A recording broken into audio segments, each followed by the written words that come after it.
Surprises ತುಂಬ ಸಿಕ್ತು ಫ್ಯಾನ್ಸ್ಗೆ. So ಇವ್ರಿಗೊಂದು ಪ್ರಶ್ನೆ ನಾನು, ಟ್ಯಾಟು ಹೇಗೆ ಸರ್ ಅದು, ಹೇಗೆ ಎಷ್ಟು ಚಾಲೆಂಜ್ ಇತ್ತು ಅದರ? ಸರ್ ಚಾಲೆಂಜ್ ಅನ್ನೋದಕ್ಕಿಂತ ಆವತ್ತಿನ ದಿನ ವಿನಯ್ ಸರ್ ಫ್ಯಾನ್ಸ್ನ ಅವಾಯ್ಡ್ ಮಾಡೋಕ್ಕಾಗಿಲ್ಲ ನಮ್ಮ ಕೈಯಲ್ಲಿ. ಆ ಟ್ಯಾಟುನ ಒಂದು 2 ಅವರಲ್ಲಿ ಮುಗಿಸಿರ್ತೀವಿ. ಮಧ್ಯಾಹ್ನ 3 ಗಂಟೆಗೆ ಬಂದರು ವಿನಯ್ ಸರು, ರಾತ್ರಿ 3 ಗಂಟೆಗೆ ಹೋಗಿರೋದು. ಅಲ್ಲಿ ತನಕ ಫ್ಯಾನ್ಸ್ ಬರ್ತಾನೆ ಇದ್ದಾರೆ.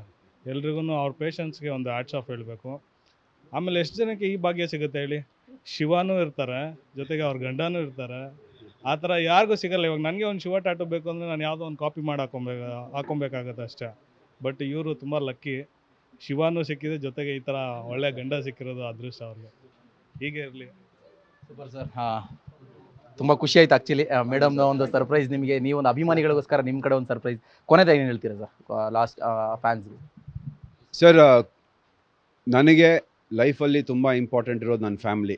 ನನ್ನ ಫ್ಯಾಮ್ಲಿಗೆ ಜಾಯಿನ್ ಆಗಿರೋದು ಈ ಫ್ಯಾಮ್ಲಿ. ಸೊ ಈ ಪ್ರೀತಿ ವಿಶ್ವಾಸ ನಾನು ಬದುಕಿರೋವರೆಗೂ ನಾನು ಉಳಿಸ್ಕೊತೀನಿ. ನನಗೆ ಕೊಡ್ತಾ ಇರೋವಂಥ ಈ ಪ್ರೀತಿ ವಿಶ್ವಾಸ ಅವ್ರು ಇದೇ ಥರ ಕೊಡ್ತಾ ಇರಲಿ ಸದಾ ಅಂತ ನಾನು ಬಯಸ್ತೀನಿ ಅಷ್ಟೇ. Thank you so much. Once again happy birthday, ಒಳ್ಳೆದಾಗಲಿ sir. Thank you ma'am, thank you. Yes, ಇದಿಷ್ಟು ಆನೆ ವಿನಯ್ ಗೌಡ ಅವರ ಮಾತು. ಏನಂತ ಹೇಳಿದ್ರೆ ಅಭಿಮಾನಿಗಳ ಜೊತೆ ತುಂಬ ಖುಷಿಯಿಂದ ಬರ್ತ್ಡೇ ಸೆಲೆಬ್ರೇಟ್ ಮಾಡ್ತಾ ಇದ್ದಾರೆ. ಶೀಘ್ರದಲ್ಲೇ ಬ್ಯಾಕ್ ಟು ಬ್ಯಾಕ್ ಸಿನಿಮಾಗಳನ್ನ ಕೂಡ ಅನೌನ್ಸ್ ಮಾಡ್ತಾರೆ ಅವರ ಪ್ರೊಡಕ್ಷನ್ ಹೌಸ್ ಕಡೆಯಿಂದ. ಕ್ಯಾಮ್ರಾ ಪರ್ಸನ್ ಸಿದ್ದಪ್ಪ ಜೊತೆ Bharath, news fast. News first ನಿರ್ಭೀತಿಯಿಂದ ನಿಮ್ಮ ಪರವಾಗಿ.